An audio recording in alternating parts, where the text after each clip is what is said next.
We're here with Hayes Carlyon of 1010XL and 92.5 FM. He is our Jaguars beat reporter that you hear on the Frangie Show every weekday here on 1010XL and 92.5 FM. And Hayes, we're a few days away from the Jags taking on the Titans, but I feel like some of the fan base is still getting over what they saw Sunday with the Jags dominating 29-7 win over the Houston Texans in Houston.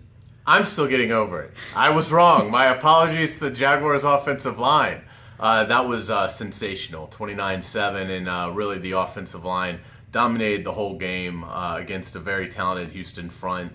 So that was obviously the key. The defense was amazing as well. But the fact that the offensive line, which looked so out of sync in the preseason, was able to come together in such a difficult environment, really thought that was the key. Now, will they be able to back it up? They face another Titans line this Sunday at Everbank Field. Little different. The Titans are better inside than on the outside. Jarrell Casey on the interior is a dominating player. So this will be a really big game for Brandon Linder, A.J. Cann, and Patrick Omame at left guard to kind of keep that momentum going for the offensive line, but a sensational start. Yeah, it seems like this upcoming test for the Jags looks like kind of a mirror reflection of the team when they go up against the Titans, and kind of similar to what they want to do, which is run the ball, control the clock, obviously, and try to, just stay controlled the entire time. It seems like this one will be a little bit of a tougher test for the Jags for their home opener against the Titans. Yeah, of all the 1 o'clock games, this one might end the fastest because you're going to see a heavy dose of Leonard Fournette and Chris Ivory in all likelihood, and you're certainly going to see a heavy dose of DeMarco Murray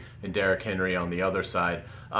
Henry and Murray weren't overly impressive against Oakland, which was surprising. I thought they'd have more success. I think they had 18 carries for 69 yards. Obviously, the Jaguar ground game comes in with a lot of momentum. Fournette goes over 100 total yards. And Chris Ivory, I thought, gave a spark when he came in as well. So that really probably is going to be what determines the game. I think if either team has to rely on the passing game, favors Tennessee. I think Mariota is a good player. Last time he was here, he suffered the season-ending injury, but I think he's at a higher level right now than where Blake Bortles is. So if the Jaguars have to lean on the passing game, I think they're going to be in a little bit of trouble. But having said that, the Jaguar defense comes in just playing out of their minds right now. 10 sacks, tons of big plays against Houston, and certainly they're going to feel like they can carry that over against Tennessee, who still has a passing game that's trying to find itself.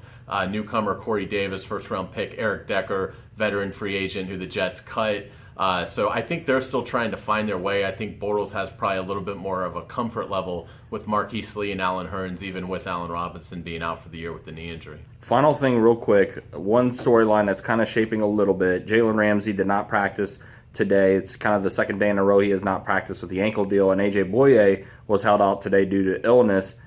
Is there a little concern that they could possibly miss the game, or do you feel that maybe they're going to be able to suit up on Sunday to take on the Titans? Anytime players aren't practicing by Thursday, it's a concern because you really would like to get out there Friday to get any work in at all. So usually it's not a hard and fast rule, and we'll see with Doug Marrone what his philosophy is.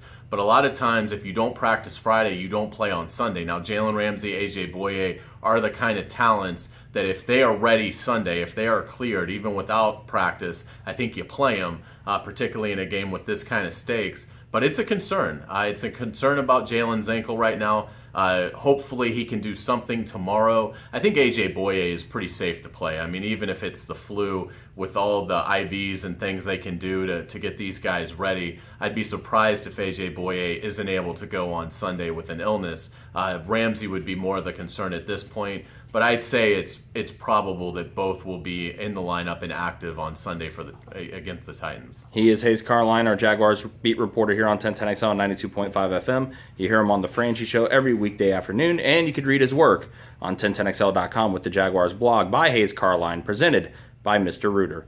Hayes, thanks for the time. Thank you.